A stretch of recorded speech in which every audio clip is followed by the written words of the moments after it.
I just want to acknowledge we had a really sad day last week in Boston with the passing of Donny Bose. Donny sort of represented everything that's great about the Red Sox. You probably know him from Gate A at Fenway. He greeted most of us with "I love you, brother" as we walked by, and so I just wanted to send our condolences to the family, and we're trying to raise some money through a GoFundMe page for Donny, and any support for him and his family would be appreciated, so thank you. Johnny, fire away. Sam, there was a report 2 or 3 weeks ago that ticket sales are down 30%. Can you confirm it, and are the Red Sox worried about it? Yeah, ticket sales were understandably slow this offseason with the lingering effects of COVID and obviously the lockout. So we are pacing well behind prior years, but I think now that we have an agreement and that people are getting more and more comfortable in an outdoor environment related to COVID, hopefully things will start to pick up and we can build on the good momentum of 2021. Do you have any say in if your players must get vaccinated? Do you have any power? Yeah, we do not have any control or say over player vaccination. So we're, other than to say we're supportive of vaccination, encouraged it ever since the vaccine became available. We established Fenway twice as a mass vaccination center, as a booster shot location. So hopefully with continued education and understanding, everyone will be vaccinated as we get into the season. But again, we cannot mandate our players get vaccinated. How concerned are you then that some of your players won't be able to play in Toronto? Yeah, well, anytime you don't have a full complement of players, whether it's vaccination or other health-related issues, it's always a concern. Sam, do you have any knowledge of how many players might this affect at this point? I don't have specific numbers today for you, Pete. I do know that a few guys who were previously unvaccinated are now vaccinated, so it's a good trend. I saw that a couple teams set deadlines for their players because there's a certain number of days you have to. Has that been discussed with your guys? Yeah, there's been discussion around timetables for sure about just making sure we educate everyone on the timing and the impact of vaccination. Sam, when you have a left side of the infield like you guys have with Xander and Devers, how much of a priority is it for the organization to try to keep both those guys here long term? Well, we just had a team meeting where David Ortiz surprised us and talked about the left side of our infield and the type of players that we have over there. So, those two guys are guys that you'd love to see part of the Red Sox forever. They've been a part of the Red Sox since their teenage years. They're world champions, and hopefully we can keep them for the long term. David there on satellite? No, yeah, David was zooming in, but you could feel the presence. Sam, do you feel pressure as a franchise to keep those guys after letting Mookie go? We feel pressure to be a competitive team deep into the season and to play baseball in October every year. You would love to have your homegrown players stay with you forever. Sometimes that's possible, other times it's not. So I don't think specifically you feel undue pressure on any one player, but we certainly feel the pressure to be competitive year in, year out, and making a run at the postseason. Does time have the ability to go over any of the new CBT thresholds from an ownership standpoint? Yeah, the way we've handled it is we've tried not to talk about specific payroll numbers just because that would be tipping our hand to a very, very, very competitive American League East. And so I guess I'll just point to previous history. And in our time here, this will be my 21st year in Boston with the Red Sox. You know, we've been over the CBT threshold many times. We've been under many times. So to the extent that we can keep our competitors guessing, that is a good thing. But what I would say about John Henry and Tom Werner and Mike Gordon is that they're as hungry as ever for a 5th World Series championship and a 6th and a 7th. And with Alex Cora and Chaim Bloom and BOH, I'd stack our baseball operation up against anybody in the big leagues. And I think we have a great opportunity to take another run at it this year. So John and Tom and Mike will want us in the front office to come to them with different opportunities, creative ways to build for, and it's a hard thing, but build for this year, but also build for the future. Would it be accurate to say that the bottom line is more important now than it used to be? No, the club has never been run with a specific financial metric, bottom line metric. Dan, we've put a focus on our bottom line being competitive and playing baseball deep into October. You know, we've made mistakes over the years where we've spent and we haven't gotten there. So there's no newfound focus on any financial metrics. There's always been, I think, a focus on being responsible financially to make sure that the health of the club is there for the long term.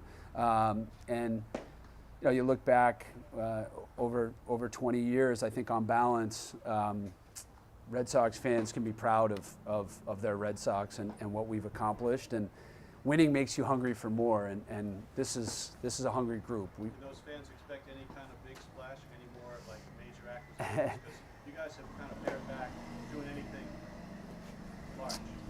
Well, I think our fans can expect us to continue to be focused on winning and doing what I hope we've become known for, which is if you go around, you talk to the other 29 teams, I think they'll tell you that the Red Sox are as committed to winning as any organization, not just in baseball, but in professional sports. So the answer to your question, can we expect a splash? I don't know. We're going to see how this market unfolds and see how it plays out.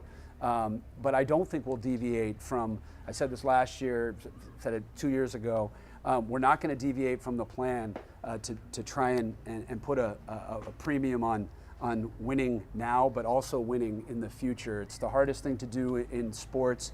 Chaim and BOH and Raquel and Eddie and AC have done a really good job of that. You look at our minor league system now, I think we're in the top 10 in all baseball. The great Red Sox teams that I've been a part of have had a lot of great homegrown players, and that needs to continue.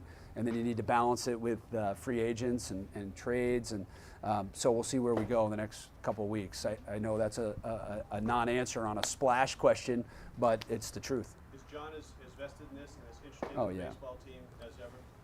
Yeah, I mean, first of all, it's convenient for me to say because he's my boss, but John Henry. Me too. Yeah, you too. That's right. It makes two of us. I'm sorry, Johnny. John Henry spent every waking hour from last fall through last week working on behalf of Major League Baseball to get a deal done with Commissioner Manfred, with the Labor Policy Committee. He was going 24/7. He was a voice of reason, at least from as far as I can tell. From where I sit, he was a voice of reason towards getting a deal done that makes sense, keeping the game on the field.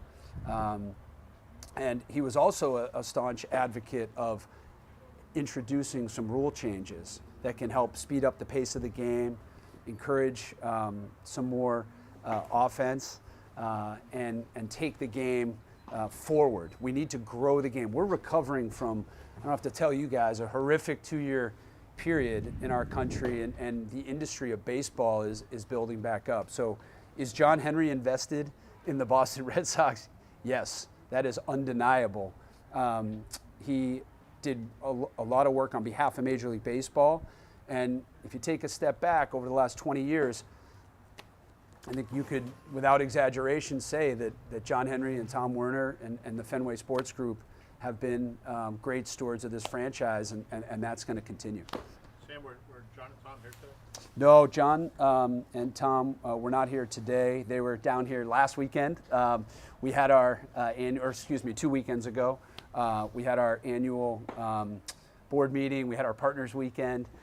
Even though we were in the middle of a lockout, we thought it was important to keep things going. So they were here a couple weeks ago, and I'm sure, I'm not sure, but I assume they'll be back at some point. And you said John advocated some rules changes. Is there anything specific the Sox have endorsed on that side? We are big advocates of continuing to change and evolve and make sure that baseball is the best sort of version of what it can be, and that involves picking up the pace I for one am a big proponent of the pitch timer, eliminating the dead time, and I'm also a fan of banning shifts and really appealing to a broader and younger demographic. Is John in favor of a clock and banning shifts? I believe he is, but it's a better question directly for him.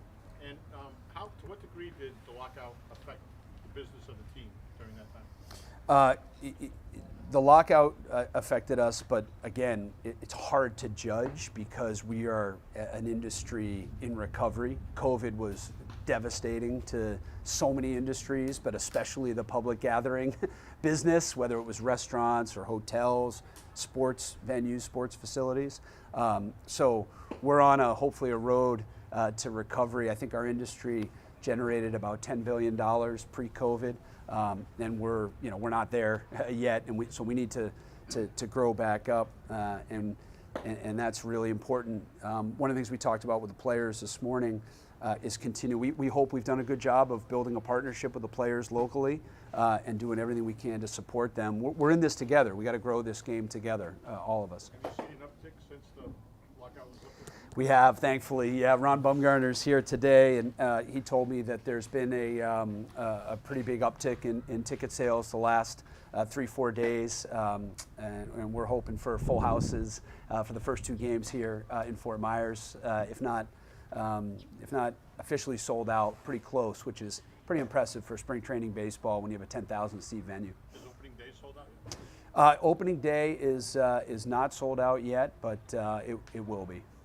Sam, is the music hall that's behind Fenway being built, does that affect any of the seating in the bleachers? And it looks like some of the pictures we've seen from the off season, things have been moved around. Yeah, one of the important tenets of our ownership has been to improve Fenway Park each and every year to preserve it and protect it.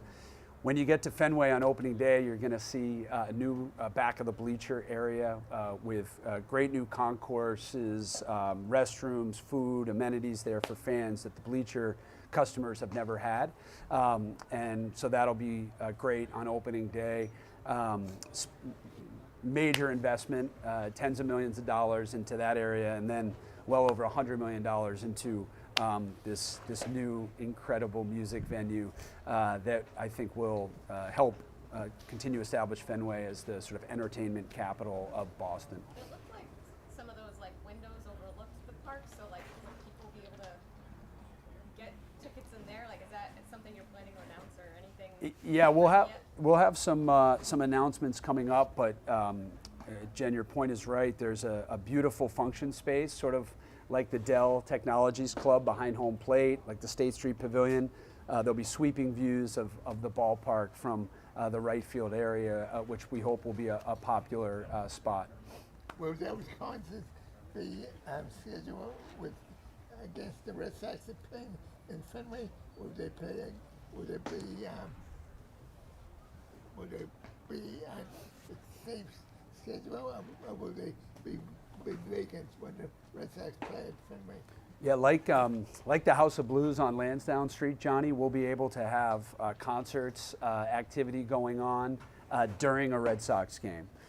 So you'll be able to have events inside of the music venue, at House of Blues, and at Fenway Park, bringing more life and energy to the neighborhood. How tough would that be in the parking situation, though? It's a good question. Given it's new, we're going to have to spend a lot of time on figuring out the queue, how people are lining up. But we've got a good 20-year history with House of Blues, and it's worked pretty well over the years. But we'll pay close attention to the security and the operations of that venue. Sam, what did you take away from Alex's message to the team? Alex's message to the team, as usual, was powerful. He talked about making a mistake in 18 and delivering a message that we don't want to turn the page, that we want to just keep this thing rolling. And he acknowledged that that was a mistake and that we need to reinvent ourselves each and every year.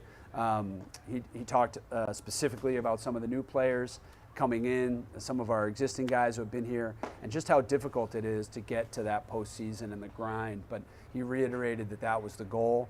He reiterated that the men and the women and the individuals in the organization who are standing behind the players are all there to support the players, and we're there for them.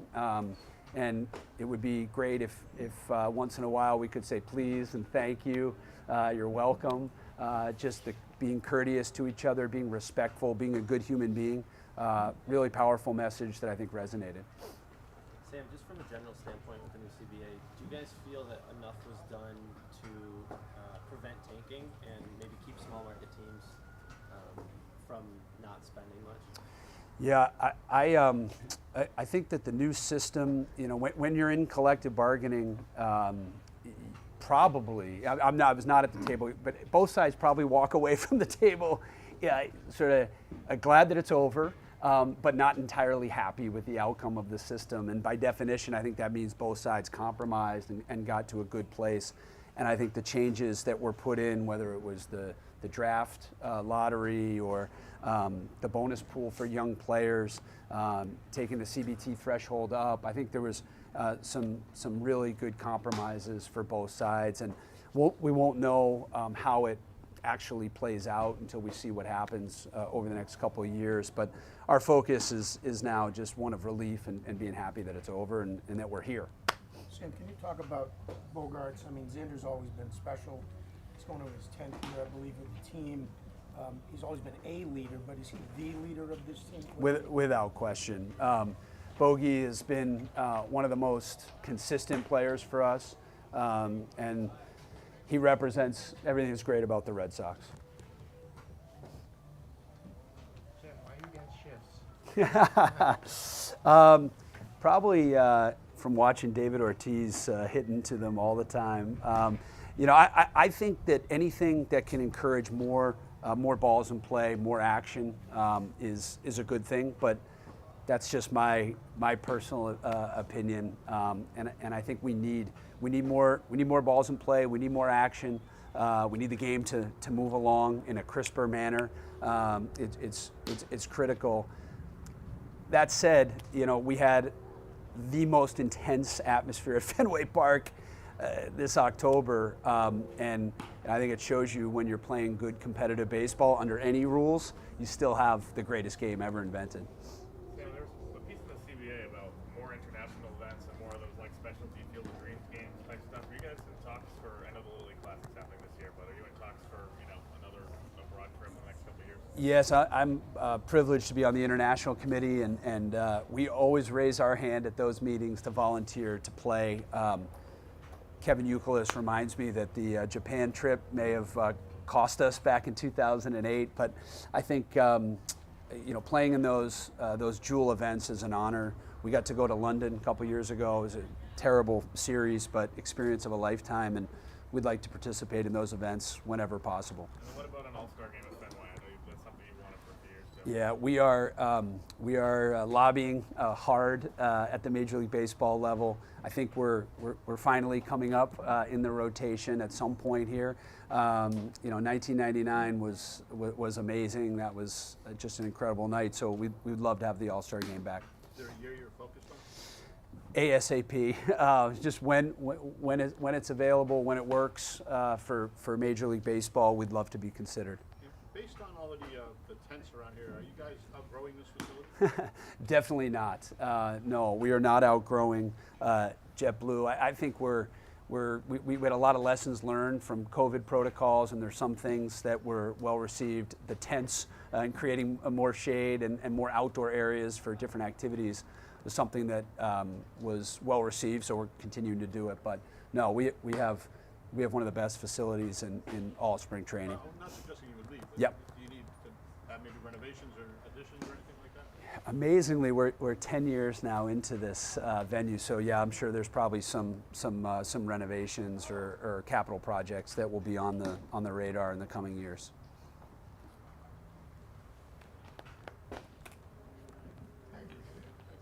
Thanks, guys. Appreciate it. Thank you.